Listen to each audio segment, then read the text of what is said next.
Dear fellows, I have already made it clear so many times that English is a kind of ridiculous language.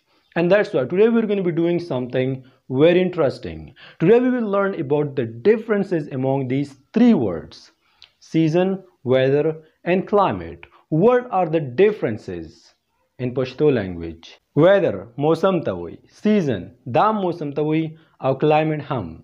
خو په دې درېواړو کې فرق څه دی؟ season په کوم ځای کې استعمالیږي, weather په کوم ځای کې استعمالیږي, او climate تاسو په کوم ځای کې استعمالولی شئ. یاره دا انګلیش هم ډېر زیات عجیبه زبان دی. یو څو ورځې مخکې ستاسو دا غوښتنه وه چې see, look, watch دا درېواړه کتلو ته ویل کېږي, خو دا په کوم ځای کې استعمالیږي, مطلب د دې صحیح استعمال څنګه دی. او په دې باندې هم موږ یو ویډیو جوړه کړه. که چېرته تاسو نه وي کتلی نو د هغې لینک به تاسو ته لاندې په ډسکرپشن کې یعنې د ویډیو نه لاندې میلاو شي. او د هغې نه وروسته زیاترو کسانو بیا دا غوښتنه کوله چې هوم کور ته وایي, هاوس دا هم کور ته وایي, خو هوم په کوم ځای کې استعمالیږي او هاوس په کوم ځای کې استعمالیږي, په دې دواړو کې فرق څه دی. په دې باندې موږ یو ویډیو جوړه کړه. د هغې لینک به هم تاسو ته لاندې په ډسکرپشن کې د دې ویډیو نه لاندې میلاو شي. خو نن په دې ویډیو کې زموږ ټارګیټ دی سیزن, ویدر او کلایمیټ. موسم ته ویل کېږي, خو دا صحیح په کوم ځای کې استعمالیږي, د دې صحیح استعمال څنګه دی. په خپله به هم ډېر په اسانۍ سره زده کوئ او نور خلکو ته به هم ښودلی شئ. پس اوس راځئ او زده یې کوئ. Number 1. Weather. Let's strike up the lesson with this word, weather. What is weather? د ټول نه مخکې دلته موږ زده کوو د ویدر په باره کې چې ویدر څه ته وایي. نو دا خو تاسو ټول ته پته ده چې ویدر ویل کېږي موسم ته. که چېرته موږ دا لفظ راولي پښتو ته ترجمه کړو نو د دې معنی به موږ ته راشي موسم. ویدر موسم ته ویل کېږي. خو سوال دلته دا پیدا کېږي چې ویدر کوم موسم ته ویل کېږي او دا تاسو په کوم ځای کې استعمالولی شئ. نو همیشه په یاد ساتئ ویدر دا هغه موسم ته ویل کېږي چې دا د ډېر وخته پورې نشي پاتې کېدلی, مطلب سات کې یو شانې موسم وي او سات کې بدل شي. ویدر په منټونو کې بدلیږي, په ګینټو کې بدلیږي یا په ورځ کې بدلیږي. د ډېر وخته پورې دا یو شانتي بیخي نشي پاتې کېدلی. فار ایگزامپل په شکال دی ډېره زیاته ګرمي ده, په هر چا باندې سم د خولو سیلابونه را روان دي, مطلب موسم ډېر زیات ګرم دی. که چېرته په دې ټیم کې ستاسو نه څوک پوښتنه وکړي How is the weather in your area? یعنی ستاسو په علاقه کې موسم څنګه دی, نو ستا جواب به دا وي چې the weather is extremely hot. چې موسم ډېر زیات ګرم دی, بې انتهایي ګرم دی. صحیح ده. خو که په دغه ټیم کې چېرته ورېځ راشي, باران شروع شي, موسم به یخ شي. لاول موسم ګرم و, اوس موسم یخ و. په منټونو کې ورېځ راله یا په ګینټو کې ورېځ راله او موسم یې بدل کو, نو دغه شانتي موسم ته ویل کېږي ویدر. بل مثال, سم دم موسم دی, نه باد شته نه باران شته, په دغه ټیم کې یو دم تیزه هوا راشي, تیزه سیلې راشي, یو طوفان جوړ شي. نو لاول موسم سم دم, اوس موسم خراب شو, طوفان راغی. داسې موسم ته ویل کېږي ویدر. ویدر د ډېر وخته پورې نشي پاتې کېدلی, دا په منټونو کې هم بدلېدلی شي, په ګینټو کې هم بدلېدلی شي. یعنې سات کې یو شانې موسم وي, سات کې بل شانې موسم وي. د هغې لپاره موږ دغه لفظ استعمالوو ویدر. اوس یو بل مثال چې نور هم پرې ډېر ښه پوه شئ. شین اسمان دی, نور راختلی دی. په دغه ټیم کې ستاسو نه څوک پوښتنه وکړي how is the weather, نو ستا جواب به دا وي the weather is sunny. یعنی شین اسمان دی. the weather is sunny مطلب یې دا دی چې شین اسمان دی. خو که په دې ټیم کې چېرته ورېځ راشي, هر طرف ته ورېځ شي, توره تیاره شي, او ستا نه څوک تپوس وکړي how is the weather, نو ستا جواب به دا وي the weather is cloudy. یعنی په اسمان کې ورېځ ده, هر طرف ته ورېځ ده. لاول د نور موسمو چې ورېځ راله موسم یې بدل کو, داسې موسم دپاره موږ استعمالوو ویدر. نو که چېرته هم ستاسو نه څوک پوښتنه وکړي چې ویدر څه ته وایي, نو ستاسو جواب به دا وي چې ویدر هغه موسم ته ویل کېږي چې هغه په منټونو کې بدلیږي یا په ګینټو کې بدلیږي یا په ورځ کې بدلیږي. یعنی ویدر د ډېر وخته پورې یو شانتي نشي پاتې کېدلی, دا بدلیږي را بدلیږي. کله اسمان شین وي, کله ورېځ وي, کله باد وي, کله باران وي, کله طوفان وي, کله ګلۍ وریږي وغیرہ. And now I want to bring up number 2, season. What is season? season هم موسم ته ویل کېږي, خو سوال دا پیدا کېږي چې season کوم شانتي موسم ته ویل کېږي او دغه لفظ season دا تاسو په کوم ځای کې استعمالولی شئ. نو دا خبره هم ځان سره همیشه په یاد ساتئ. season او بالکل موسم ته ویل کېږي, خو دا اصل کې په کال کې چې دا 4 موسمونه راځي. یو د سپرینګ یعنی سپرلی, یو د آټم یعنی خزان, برټش خلک ورته آټم وي خزان ته, او امریکن ورته فال وي. که ته ورته فال وي او که آټم, دواړه صحیح دي. او بل دی وینټر یعنی ژمی, او سمر اوړی. نو په کال کې چې دا څلور موسمونه راځي، یو دی سپرلی، یو دی خزان، یو دی ژمی او یو دی اوړی. نو دغه څلور موسمونو دپاره اصل کې سیزن استعمالیږي. کله چې موږ د دې څلور موسمونو په باره کې خبره کوو چې زما دا موسم خوښ دی، زما هغه خوښ دی، د بل کس نه پوښتنه کوو، نو د هغې دپاره موږ په انګلیش کې بیا سیزن استعمالوو. او څنګه چې ما تاسو وویل چې ویدر د ډېر وخته پورې نشي پاتې کېدلی، په ګینټو کې بدلیږي، په منټونو کې بدلیږي. او څنګه چې تاسو ته د مخکې نه پته ده سیزن د 3 میاشتو پورې پاتې کېږي، د دې عمر تقریبا 3 میاشتې وي. نو که څوک هم درنه پوښتنه وکړي چې ویدر څه ته وایي او سیزن څه ته وایي، ویدر موسم ته وایي او سیزن موسم ته وایي، ته ما ته دا ووایي چې په دې دواړو کې فرق څه دی. نو په دې ټایم کې به ستاسو جواب څه وي؟ ستاسو جواب به دا وي چې ویدر هغه موسم ته ویل کېږي چې هغه په منټونو کې بدلیږي، په ګینټو کې بدلیږي یا په ورځ کې بدلیږي. په آسان الفاظو کې ویدر د ډېر وخته پورې نشي پاتې کېدلی، یعنی سات کې یو شان موسم وي، سات کې بل شان موسم وي، دې ته ویدر ویل کېږي. کله چې موږ په انګلیش کې د دې په باره کې خبرې کوو بیا موږ ویدر استعمالوو. او بیا همدغه شانتي سیزن هم موسم ته ویل کېږي، خو سیزن اصل کې موږ په کال کې چې دا څلور موسمونه وي، یعنی سپرینګ، آټم، وینټر، سمر، د دې لپاره موږ استعمالوو. او سیزن د 3 میاشتو پورې وي، د 3 میاشتو پورې پاتې کېږي. بس همدغه فرق دی په ویدر او په سیزن کې.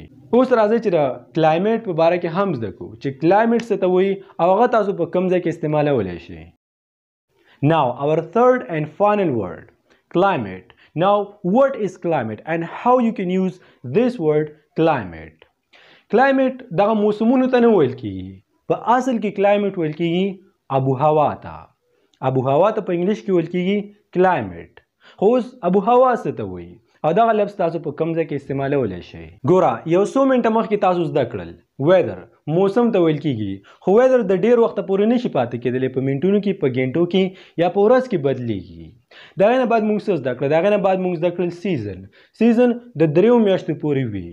خو آیا تاسو ته پته شته چې کلایمیټ دا د څومره وخته پورې وي، په څومره وخت کې دا بدلیږي؟ نو دا خبره ځان سره همیشه په یاد ساتئ چې کلایمیټ په 13 کالو کې، په 40 کالو کې یا په سلګونو کلونو کې دا بدلیږي، په دې کې توپیر راځي. یعنی د یو ملک یا د یو علاقې کلایمیټ یا ابو هوا چې بدلیږي، نو په دې کې په سلګونو کلونه لګیږي، د هغې نه بعد په دې کې فرق راځي او دا بدلیږي.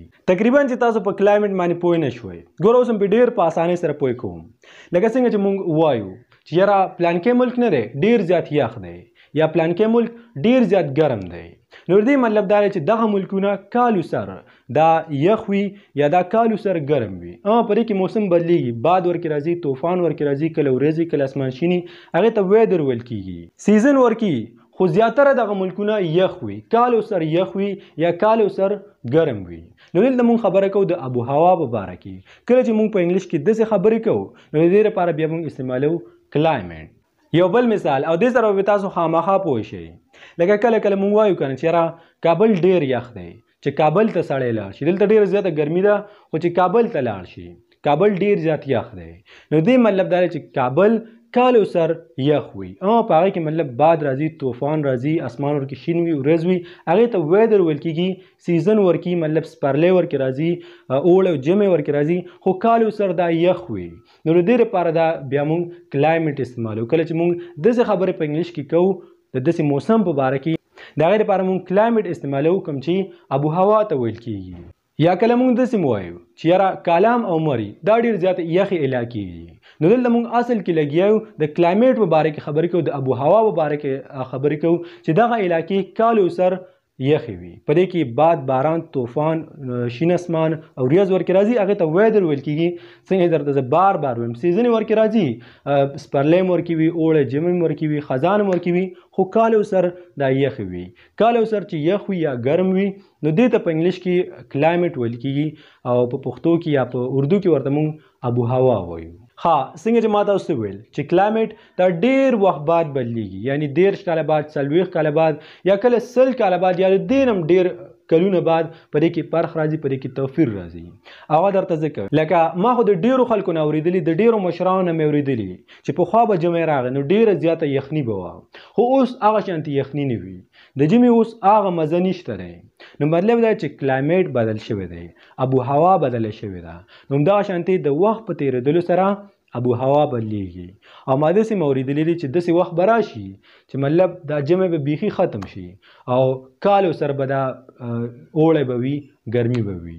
او بله خبره ده ماته ډیر ښه یاد دي کله به چې مونږ ډیر واړو په اول کلاس کې یا په کیجي کې وو نو مونږ به چې کله په جمعې کې سکول ته تلو په سهار وخت کې مونږ ته په لاره کې به چې کوم ډنډ راتو په ځمکه باندې به کومې اوبه پرتې وي هغه به واوره شوي وي په هغه باندې دا بره اوبه چې دي دا به واوره شوي وي مونږ به پرې کاڼې ورخطا کړو کاڼې به پرې داسې لاړو خو اوس هم هماغه اوبه دي هماغه ډنډونه دي هماغه جمع راځي خو نه هغه اوبه هغه کلکېږي نه هغه واوره کېږي نو مطلب یې دا دی چې کلایمیټ بدل شوی دی د شپې به چې چا بهر اوبه پرېوستلې سهار به مونږ راپاڅېدو هغه به واوره شوي وي هماغه علاقه ده هماغه ځای دی خو بس کلایمیټ بدل شوی دی ابو هوا بدله شوې ده او جمع هغه شانتي نه وي نو زه امید کوم چې په دې معنی به تاسو بیخي پوه شوي یاستئ چې ویدر سیزن او کلایمیټ دا څه ته وایي په کوم ځای کې استعمالیږي خو راځئ اوس یو کویک ریویژن ته ګورو په یو څو سکندو کې دا درې واړه الفاظ واپس دوهراوو چې نور هم ښه یاد شي د ټول نه مخکې موږ زده کوو ویدر هغه موسم ته ویل کېږي چې دا د ډېر وخته پورې نشي پاتې کېدلی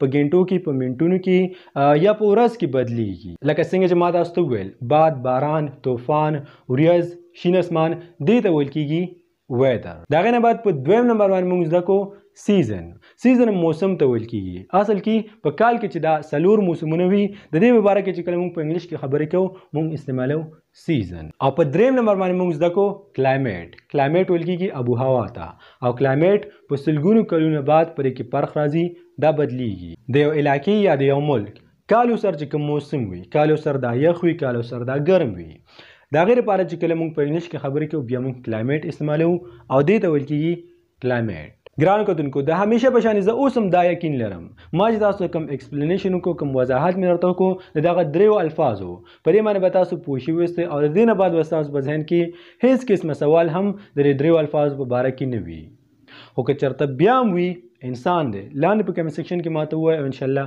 په راتلونکي ویډیو کې به زه تاسو ته د هغې جواب درکړم او بس په اخره کې درته همدا وایم که چېرته تاسو ګرامر زده کول غواړئ د انګلیش ټینسونه په پښتو کې زده کول غواړئ موږ چې د 4000 اسینشل انګلیش ورډ کوم کورس شروع کړی په هغې کې موږ سره شرکت کول غواړئ نو لاندې په ډسکرپشن کې به زه تاسو سره ټول لینکونه درکړم زیاتره کسان دا هم نه پېژني چې ډسکرپشن څه ته وایي نو ډسکرپشن د دې ویډیو نه لاندې تاسو د ویډیو نه لږ لاندې لاړ شئ هلته به تاسو ته ډسکرپشن پوښ ښکارېږي په هغې کې به ما تاسو ته لینکونه پرېښي وي خو که چېرته په هغې کې هم تاسو ته میلاو نه شي تاسو ته پته نه وي نو یو کمنټ پرېږدئ او زه به تاسو ته لینک در سینډ کړم